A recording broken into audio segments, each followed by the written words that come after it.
श्री शिवाय नमस्तुभ्यम। ओम नमः शिवाय। आज हम सुनेंगे रवि प्रदोष व्रत की कथा। प्रदोष व्रत के दिन भगवान शिव जी की पूजा पूरे विधि विधान से की जाती है व प्रदोष काल में व्रत संपन्न किया जाता है। रवि प्रदोष व्रत में भगवान शिव जी के साथ साथ हमें सूर्य देव का आशीर्वाद भी प्राप्त होता है। रवि प्रदोष व्रत करने से मनुष्य को मान सम्मान की प्राप्ति होती है। रवि प्रदोष व्रत की पौराणिक कथा के अनुसार एक समय सर्व प्राणियों के हितार्थ परम पावन भागीरथी के तट पर ऋषि समाज के द्वारा विशाल सभा का आयोजन किया गया। इस सभा में व्यास जी के परम शिष्य और पुराण वक्ता सूत जी महाराज हरि कीर्तन करते हुए पधारे। सूत जी को आते हुए देखकर शौनकादि 88,000 ऋषि मुनियों ने खड़े होकर उन्हें दंडवत प्रणाम किया। महाज्ञानी सूत जी ने भक्ति भाव से ऋषियों को हृदय से लगाया तथा उन्हें खूब आशीर्वाद दिया। विद्वान ऋषिगण और सब शिष्य आसनों पर विराजित हो गए। तब शौनकादि ऋषि ने पूछा, हे पूज्यवर महामते, कृपया यह बताने का कष्ट करे कि मंगल देने वाला और कष्ट को दूर करने वाला रवि प्रदोष व्रत सर्वप्रथम किसने किया और उससे क्या फल हुआ। तब सूत जी बोले कि आप सभी शिव के परम भक्त हैं। आपकी भक्ति देखकर मैं व्रती मनुष्य की कथा कहता हूँ, आप लोग इसका प्रेम पूर्वक श्रवण कीजिए। रवि प्रदोष व्रत की कथा के अनुसार एक गांव में अत्यधिक दीन ब्राह्मण रहता था। उसकी साध्वी स्त्री प्रदोष व्रत किया करती थी और उसका एक ही पुत्र रत्न था। एक समय की बात है, वह पुत्र गंगा जी में स्नान करने के लिए जाने लगा। दुर्भाग्यवश मार्ग में उस बालक को चोरों ने घेर लिया और चोर कहने लगे कि हम तुम्हें मारेंगे नहीं, तुम अपने पिता के गुप्त धन के बारे में हमें बता दो। तब बालक दीन भाव से कहने लगा कि हे बंधुओं, हम अत्यंत ही दुखी और दीन हैं, हमारे पास धन नहीं है। तब चोरों ने कहा कि ये बता, तेरी इस पोटली में क्या बंधा हुआ है। ऐसा कहकर चोरों ने उससे उसकी पोटली छीन ली। बालक ने निसंकोच कहा कि मेरी माँ ने मेरे लिए रोटियां दी है। यह सुनकर चोरों ने अपने साथियों से कहा कि हे साथियों, यह बालक तो बहुत ही दीन दुखी है, इसीलिए हम लोग किसी और को लूटेंगे। इतना कहकर चोरों ने उस बालक को छोड़ दिया और वहां से चले गए। वह बालक उन चोरों से छुटकारा पाकर एक नगर में पहुंचा। नगर के पास एक बरगद का पेड़ था। वह बालक उस बरगद के वृक्ष की छाया में विश्राम करने लग गया। उसी समय उसकी आंख लग गई और वहां पर उसी समय नगर के सिपाही चोरों को खोजते हुए उसी बरगद के वृक्ष के पास पहुंच गए और बालक को चोर समझकर उसे बंदी बना लिया और बंदी बनाकर राजा के पास ले गए। राजा ने उस बालक को कारावास में बंद करने का आदेश दिया। वहीं दूसरी तरफ ब्रह्माणी का लड़का जब घर पर नहीं लौटा, तब उसे अपने पुत्र की बड़ी ही चिंता हुई। अगले दिन प्रदोष का व्रत था। ब्रह्माणी ने प्रदोष व्रत किया और भगवान शिव जी से और मन ही मन अपने पुत्र की कुशलता की प्रार्थना करने लगी। भगवान शंकर ने उस ब्रह्माणी की प्रार्थना स्वीकार कर ली।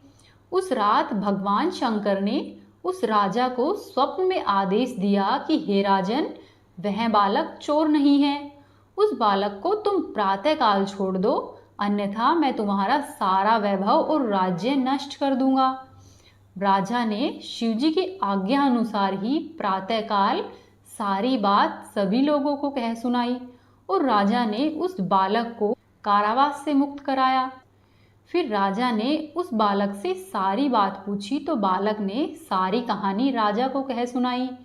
राजा सारा वृतांत सुनकर बहुत दुखी हुआ कि मैंने एक निर्दोष बालक को बिना वजह दुख दिया है। तब राजा ने अपने सैनिक भेजकर उस बालक के माता पिता को दरबार में बुलाया। बालक के माता पिता बहुत ही भयभीत थे। जब वे दरबार में आए तो राजा ने उन्हें भयभीत देखकर कहा कि आप लोग भयभीत नहीं हो, आपका बालक निर्दोष है।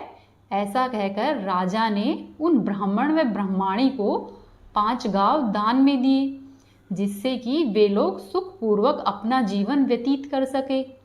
भगवान शिव जी की कृपा से ब्राह्मण का परिवार फिर आनंद से रहने लगा। इसीलिए जो भी मनुष्य रविवार प्रदोष का व्रत रखता है वह सुखपूर्वक और निरोगी होकर अपना पूरा जीवन व्यतीत करता है। साथ ही उसके जीवन में खुशहाली आती है और मान सम्मान प्राप्त होता है। बोलियो शिव शंकर महाराज की जय। ओम नमः शिवाय। हर हर महादेव। अब आप सुनिए प्रदोष व्रत की एक अन्य कथा। प्राचीन काल में एक गरीब पुजारी हुआ करता था। उस पुजारी की असमय ही मृत्यु हो गई और उसके बाद उसकी पत्नी अपने भरण पोषण के लिए अपने छोटे से पुत्र को अपने साथ लेकर भिक्षा मांगती रहती।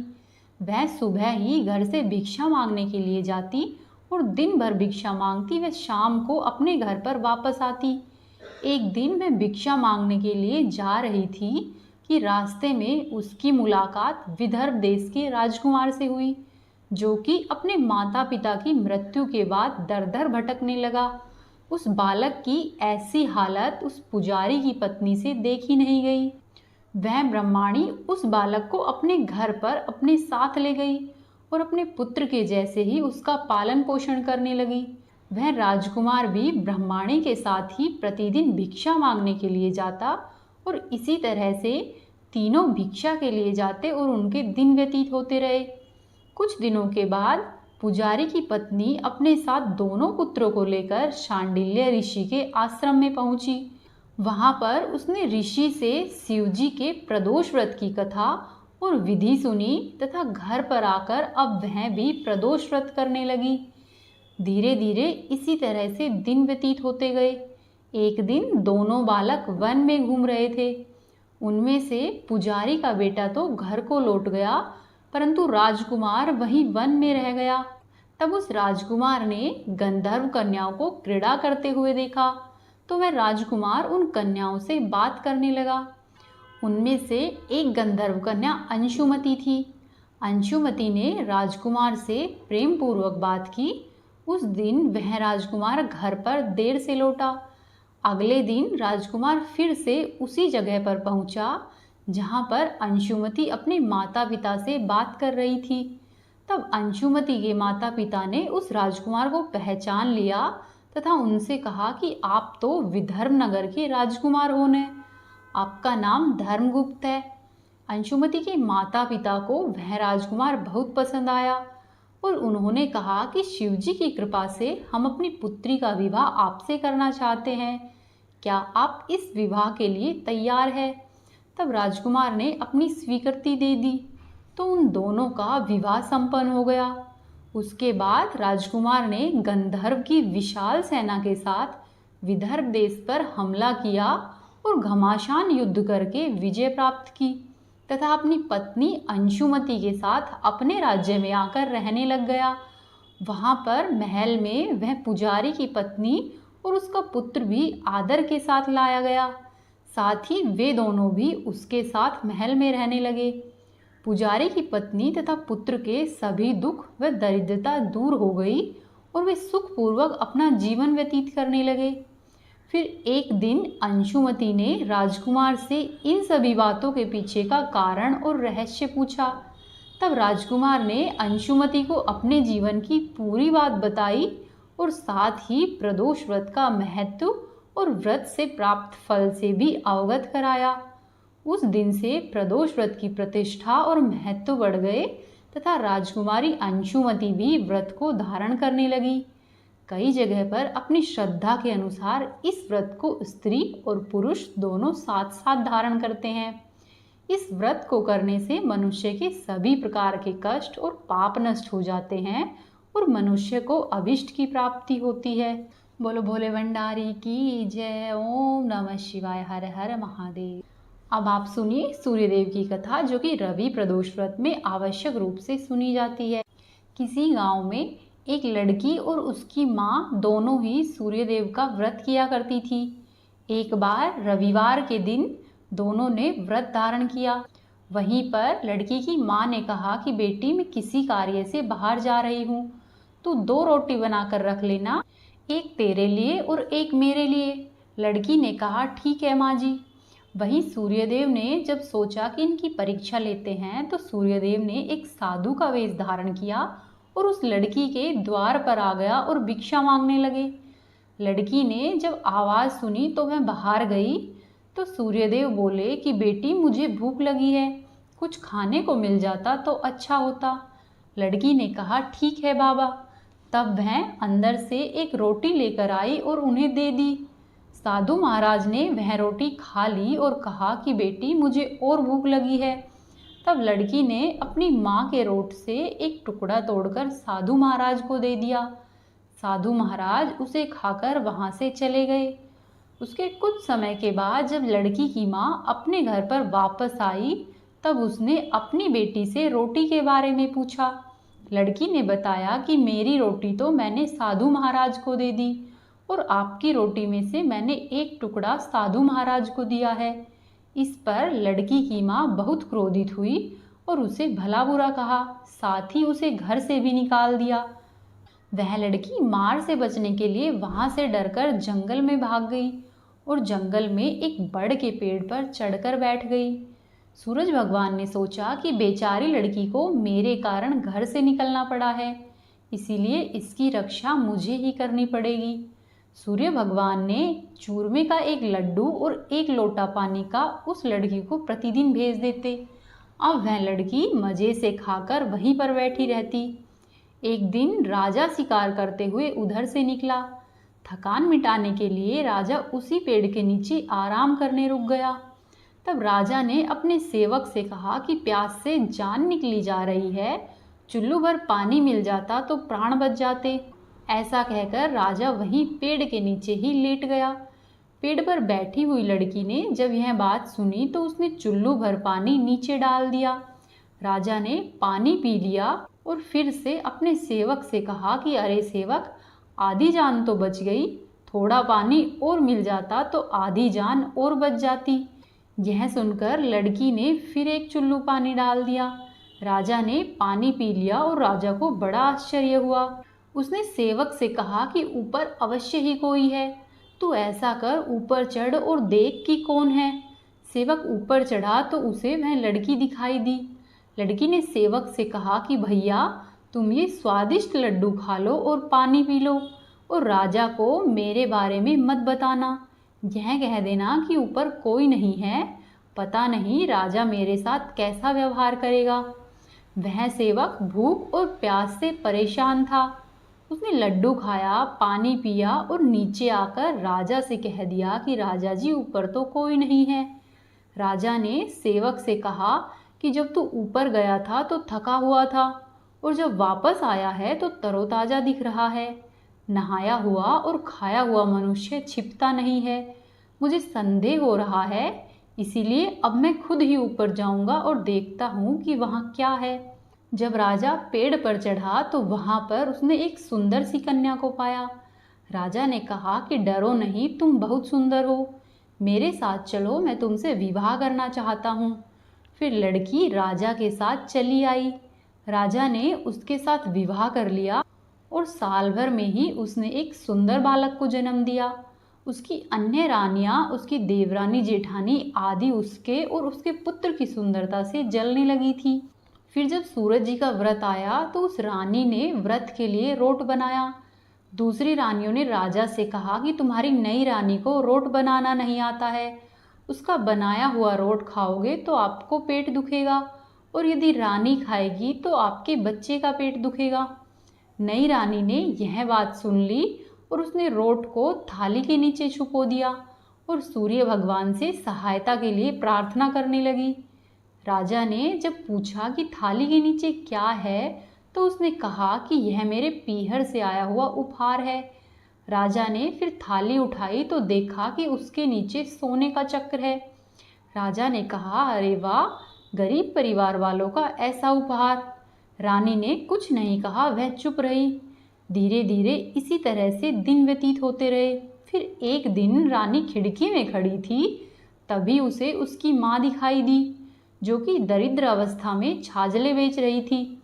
उसने सोचा कि माँ को यहाँ पर बुला लूँ तो यह यहाँ पर आराम से रह लेगी, इतने नौकर चाकरों में वह कुछ भी काम कर लेगी और किसी को कुछ पता भी नहीं चलेगा।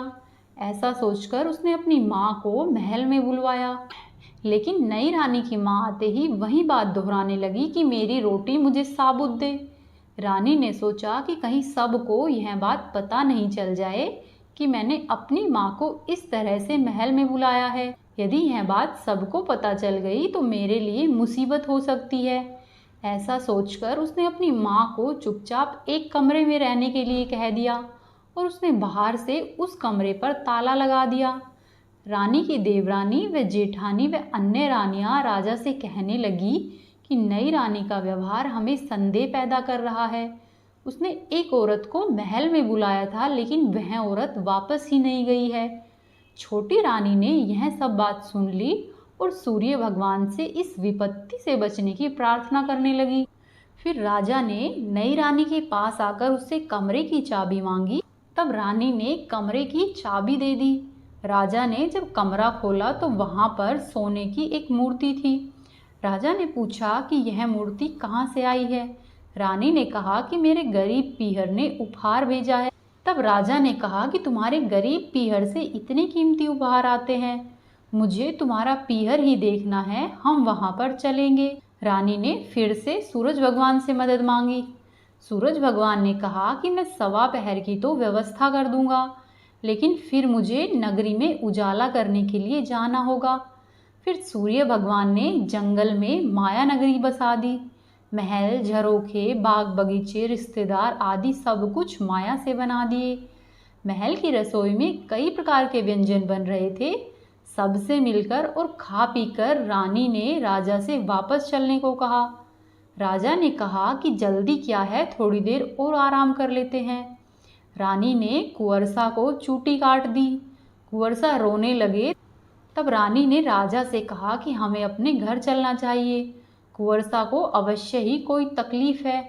तब राजा ने कहा ठीक है, और वो दोनों महल के लिए रवाना हो गए। थोड़ी ही दूर जाने के बाद राजा को ध्यान आया कि उसकी कटार तो वहीं पर रह गई है। तब राजा ने सेवक को कटार लाने के लिए भेजा।